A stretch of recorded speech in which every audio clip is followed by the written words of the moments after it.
Today on Superheroes of Science, we're excited to welcome Brandon Pearson. Brandon is the Director for NearSpace Education. So welcome, and we're going to learn about some satellites, I think, today. So that's our big thing. Understand because you mentioned something I didn't know about when we were talking. And I've heard about it, but I didn't know what the heck it was, and that was CubeSat. Yep. Yeah. And so we're like, okay, you've got to explain this to everyone else, because I didn't understand what that was. Right. So when you go and you think of a traditional satellite, now when satellites were first made, back when you talk about the space race and those things, they weren't the giant big ones you're talking about now. Sputnik, which was the first one that orbited around the Earth, came in around 150 pounds, that kind of thing. So you imagine about the size of your typical inflated classroom globe with 4 little poles coming off of it. That's the size of Sputnik. But now, you think of the Hubble Space Telescope, the gigantic size of the James Webb Telescope, these massive, car and bus-sized satellites that are being launched up on the front of these rockets, that kind of thing. Really cool, but extremely, extremely expensive. Back in the day, you also would have to go and you had to pay not only for the satellite, which is going to cost you tens, if not hundreds of millions of dollars or more. Yeah. You're going to have to pay for the entire rocket launch and the licensing and the fuel costs and everything to get your satellite to what's up there. So that's how a lot of our GPS satellites got up there, a lot of the, for global positioning systems, those kind of things in place. Well, there got to be this desire to go and to shrink the size of the satellites, particularly among the academic community at colleges and university levels, to be able to have students get involved as well. And around the turn of the century in 1999, a bunch of different professors, including Bob Twiggs from Stanford, came together and came up with the idea of what was called the CubeSat. Now, the CubeSat is significantly smaller in size, and NASA defines a small satellite as anything under 150 kilograms. Really? In my mind, that's still really big, but as opposed to the mass of some of these really large ones, now we're talking about, the size of close maybe to, a human or, a fridge or those kind of things. So think like small satellite, anything smaller than a fridge. That kind of thing. Okay. But that's still pretty big if you're looking at wanting to do at a university level with students and those kind of things. So these professors and gentlemen came together and started to design the framework for what eventually became the CubeSat. And this CubeSat is classified as what is called a nanosat because of its size. It's under 10 kilograms or around 25 pounds. And it is based off of a kind of imagine the toy blocks you might play with when you're growing up and how I can stack them into different configurations, I can take the standard CubeSat size, which is called a 1U, or 1 unit, and it's 4 inches by 4 inches, or 10 centimeters by 10 centimeters is the official standard measurement that they use. And I can now stack those on top of each other. So I can use the regular standard size, which is a 1U, or I could put 2 of them on top of each other and get a 2U. I could stack 3 on top of each other and get what is called a 3U. Okay. I could take 2 of those stacks of 3, one right next to each other, and I can get a 6U. So I have 6 units that are just stacked in a row of 2 by 3. Or I could have 4 stacks of 3 in a kind of long rectangular pattern. And that's the largest size I'm familiar with, which is called a 12U. And that is kind of the cap of when you get to the CubeSat design that's being done nowadays. Yeah. You're talking a softball wouldn't fit in that. No. Nope. A baseball won't. But a softball won't. No. What are you doing research-wise? What is someone researching that fits in that small of space? So there's a lot of different interest levels in terms of things with communication. There's a lot of interest levels in terms of picking up solar winds. That was used a lot at the beginnings of this, of picking up how do we start analyze. Like, I can launch one satellite, that was a massive satellite, that does have way, way, way more capabilities than what I could ever put in this little guy. Or I can launch a bunch of these and spread them out across the Earth. That allows me to collect a lot more of space weather data and information, those kind of things. So you could be testing different communication systems. Some groups will go and they will test their new designs they're coming up with. So there's a lot of interest in propulsion because we're trying to find ways where we can go and now we send up a satellite and it's orbiting around the Earth and then the satellite runs out of energy and dies. there are ways that we could actually like rendezvous them with like a gas station of type and refuel the satellite while it's orbiting. So now I have thrusters on the sides of my satellites where it can come up to a station, it can dock with the station, be recharged, and then released again, so that it can continue to keep orbiting around, and now I've prolonged its mission. Are there ways that I can go and I can switch out parts on the satellite by swapping out different pieces, those kind of things. So, I mean, you think back in the day, you used to go and our computers that we carry in our backpacks, or even our cell phones, used to take up massive, massive rooms. Yes. Same thing happened with satellites. As time has gone on and as technology has gotten smaller and smaller and smaller, we now are able to go and cram an incredible amount of atmospheric, aerospace, technology, sensor collection data, that kind of stuff, into these things that puts us way above what they were launching in the original satellites back in the space days. And just to clarify, you said these are about 4 inches by 4 inches by 4. Yeah. And you said they could be up to 25 pounds? So they can, yeah, obviously depends on the size. Okay. But to fit in within NASA's nanosat classification, which is what this does, it just has to be within that 1 to 10 kilogram range. Most actual CubeSats come in closer at 4 to 5 pounds. Okay, I was just thinking, what would be stuffed in I mean, there? you're filling it up with batteries, you're putting solar panels on the outside, you're putting in your main flight processing system, you're maybe putting in some type of altitude control system, so I can now direct which way it's pointing while it's flying around the Earth, that kind of stuff. Wow. I can put on my antennas, I can put on one of the things that NearSpace Launch, which is the satellite company NearSpace Education is connected with, that's actually building these satellites, are working on is a particle detector that would collect a wide range of solar particles for analysis and those things relating to space weather. You could put something like that on here. All these new capabilities, as the sensors are getting smaller, as the electronics are getting smaller, I don't need a gigantic satellite to put that all in. I can now put it in a smaller bus. That is what a kind of the satellite is called. It houses whatever electronics you want. So like a bus would go and you'd fill up with people or those kind of things. The 1U CubeSat bus would go and have everything needed for the satellite to work and communicate and that kind of stuff. But then I can put your payload, as it's called, into that satellite to meet whatever mission or desire you'd want to have. All right, so NearSpace, because you'll be able to talk more with authority about what they do in particular. Because you said they're collecting space dust. Well, they're looking at, not space dust, they're looking at the different types of particles that are coming off of the sun. So you're talking about alpha waves, you're talking about different type of the solar energy that's coming through. So you can collect things like UV radiation. There's some satellites, in fact, one of the schools I was at earlier, we went and we were collecting the different types of UV radiation. But then you have all these high energetic particles that are coming from the sun, and you have protons, and you have electrons that are getting ejected, all of those kind of things.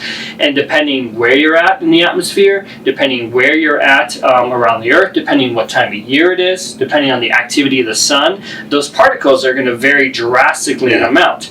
But you can use that data to predict things that are even going to happen here on Earth. I know there were fears within the past couple of years about massive solar activity and how that was going to impact electronics and communications and things down here on the Earth. So by monitoring those things more at the outer levels of our atmosphere, it gives us better prediction for what's going to happen down below. So when you're talking about space weather, it's those sorts of things that you're measuring. Okay.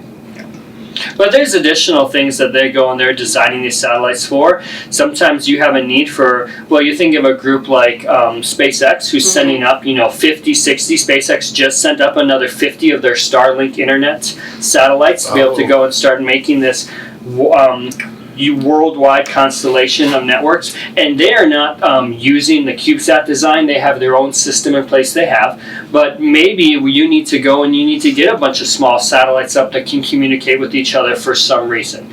These are additional things that other groups are looking into as well. If we need to rapidly deploy a bunch of them, what that would look like. Well, I could either put one massive one up, or I could spread out my capabilities by going and putting up a bunch of smaller ones. And one of the things you can do as well that NearSpace Launch has done, and they're doing more of, is taking your standard size, in this case a 1U, and what if we slice it even smaller? So I take this 4x4 inch cube, and now I slice it into 7 slices of bread, essentially. Yeah. Now I have 7 smaller satellites that fit within the exact same parameters of the standard deployment tube, which we can talk more about in a second. But now I don't have 1 satellite, I have 7 satellites. So they did what was called a mission, or a ThinSat mission, where they worked with universities, and they worked with Virginia Space, and they worked with Twig Space Labs to launch 60 of these ThinSats all at once. Instead of launching 2 3U satellites with this size here, which is about a foot tall, they sliced it into 21 sections essentially. And now you're able to fly 21 separate satellites that can spread out from each other and give you more spectrum and those kind of things, as opposed to going and just flying a single one. So there's a lot of really interesting things that are coming in the satellite industry, not only getting smaller, but how do we get unique about saying that we want quantity and not we want a bigger quantity by just making them even smaller yet. It really blows my mind. Yeah, I mean, how small. But then I stop and think, my watch on my wrist is a very small thing. And yet it knows where I am, it knows my blood pressure, it tracks all of these different, or my heart pulse or whatever. But it tracks my sleep, it tracks my movement. It's gathering tons of information. So I guess something like that, but just space is so big. I just think that's going to get lost out there. Right. And so it's, how are they communicating back? So there's a couple different ways you can do this. The way of the past that used to go, and you have to do this a lot, and a lot of the really big satellites do, is I have an antenna on the side of my satellite that is communicating directly to a ground station. And I don't know if you guys personally have ever seen these ground stations. When I lived in Africa, on the way out to the airport, we drove by one of the US's old ground stations, and it was probably half the size of Ross-A Stadium in terms of the actual dish. This thing was massive. Probably, if you were to stand in the bottom of the stadium and you were to look up to the top, it was at least that tall. And I'd say it probably would take up half of the actual field of a football field in size. And your satellite would go and would orbit the Earth, but the only time you could ever get data is when your antenna was over the top of whatever that range was that ground station could pick up. Well, now that limits how often I can communicate with my satellite. It's expensive to maintain and run the ground station, especially since that has to come out of my pocket. And now if there's any other issue in that process, depending if I miss something like that, I can miss data in the process that I'm trying to collect. The other option, and this is where NearSpace Launch really kind of got their identity started, was what if we go and stick an antenna on that isn't communicating down, but it's communicating up? And what I mean by that is most of these satellites we're flying, you're talking about in the 200, 300, 400 kilometer range above the Earth's atmosphere. Above those are all of the communication satellites that have already been put up there in the form of what's called a constellation. So when you say above the atmosphere, you mean above like the surface of the Earth, right? Correct, yes. At that point, above the surface of the Earth. Yeah. Okay. So you're going and above where these satellites are flying at. So there's a couple really big constellation networks out there. There's a group called Globalstar, and another group called Iridium, and they're really known for satellite phones, those kind of things. So if you're going backpacking out in the middle of the Rocky Mountains and you need to be able to communicate, or fishing in Canada like I was a few years ago, and I need to make a call, I could pull out my Globalstar phone that they would have, and it would connect directly to a satellite. So those 50, 60, 70, 80 satellites are already up there communicating with each other and creating kind of like this 24/7 connection network all around the US. So instead of me having to put a really, really expensive and extremely powerful antenna, which requires a ton of battery space, it requires a significant amount of my satellite, which probably honestly wouldn't even fit on a 1U in the first place, to send information down, what if I put in a much smaller device on the side of my satellite that is sending data up to those already established connections, and it goes down through their ground stations and now directly to my phone, or directly to the internet console, whatever I'm using. By using that, I now can communicate with my satellite 24/7. Because I have a constant connection that if I miss this satellite, oh, here comes another one right behind it. and I can communicate with all those satellites multiple times. Just like our phones, there are ways where you can go and you can see how many satellites your phone's GPS is connected to at that time. So I've used sensors on our student payloads that will say you're connected to 6 satellites at this time, or that kind of thing. Well, I'm doing the same thing, except now I'm using those satellites as a relay station. So I can send information down, and with the new system they have, we can also send it back up to the satellite as well. So we need to change something in the satellite. I can send it from my phone to the ground station, up to their network, and then it'll be sent directly to my satellite to allow me to communicate if I need to change something, or hey, this satellite isn't operating, I need to kill the mission and actually stop it, then I can do that. Or I need it to deorbit now, then I can go and I can hit that kill option as well, all of those different options. So, all right, but how are these getting up there? Well, there's a couple ways. One of the ways to go is your traditional rocket. Yeah. Now, once again, in the past what you do is your satellite, if you're thinking big satellite, that was your main payload. That was the main thing that was going up. So you have your boosters on the bottom, you have the long, middle, first stage, second stage. Those are familiar terms. If you ever watch a rocket launch, you'll hear first stage separation, second stage separation, those kind of things that are taking place. The whole first stage is just to get you through the hardest part of the atmosphere on the way up, and that's where you get all the fuel and those things, and that's the biggest boosters you're seeing on the bottom. Then you're getting into the second stage, which is usually a smaller rocket. You don't have nearly as much atmosphere, but I still got quite a ways I got to push my rocket up there. Eventually I get up high enough that whatever covering I have over the front of my rocket to protect it as I'm going up through the atmosphere opens away, and once I get to the altitude that I want, it will go and it will be deployed or launched, and it will be pushed off, might have its own thrusters, and might be given a little push by the rocket, whatever way, kind of like that. With these smaller satellites, they got a little bit more creative. And what happens is they go and they use what are called deployers. And this deployer is basically a box. It's a metal box with a spring on the inside. And what I'm going to do here, since I have it on my lap, is I'm going to take this 3U satellite, which is the bigger one. It's the 3 1U stacked on top of each other. I'm going to put it inside the deployer, and when I put it in there, I'm compressing a spring. Yeah. Now that spring gets compressed all the way in and allows me to go and close the lid, because I don't want this thing coming out early. And there are basically screw holes on the back of this box. I mean, it's a canister essentially, because it's all metal. And these screw holes get directly bolted onto the underside of the rocket. And now by the rocket, I'm not talking about one of those first 2 stages that break off. I'm talking about that last piece, the nose cone up at the top. So it might be attached on, some companies are getting really unique, and they're making specific structures like SpaceX that will house a bunch of these kind of on like a cylinder up on the very top. Some of them are taking it and, like, for example, with one of the ThinSat missions, the main mission was to get the Cygnus space capsule to the International Space Station. That was the main purpose of the rocket. Yeah. But on the underside of that last booster that pushed the capsule off were one of these that was bolted, so that once we got up to 200 kilometers, a command is sent, the door opens, and the spring on the inside, it's going to shoot out at you, so watch out. Okay? The spring on the inside is going to go and it's going to launch and shoot the satellite out. Now remember, you don't have gravity up there. Yeah. You have very little atmosphere up there. So that push from the spring is enough needed to actually kick your satellite out into orbit.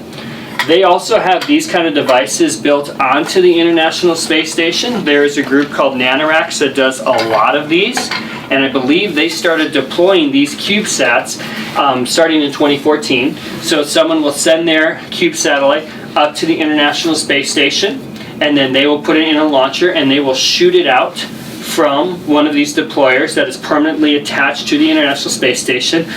I've also heard about astronauts just being on spacewalks outside the International Space Station, and they'll take these and they just chuck them. And nothing's been going on, and they chuck them. But because of the speed they're traveling at, when they throw these things, they're going at 15,000 miles an hour. Because the astronauts are going at that speed around the Earth. So if I'm taking them, and I'm in gravity, and I'm just throwing it off the side of the ISS when I'm on a spacewalk, it's going to be going at that same speed plus whatever extra little bit they put on it. So you've already got going. I mean, the astronauts are already orbiting the Earth at around that 15,000 miles an hour. And now I've thrown the satellite at the same speed. I now have enough speed needed to keep orbiting the Earth until eventually it builds up enough friction that it gets pulled back down by gravity.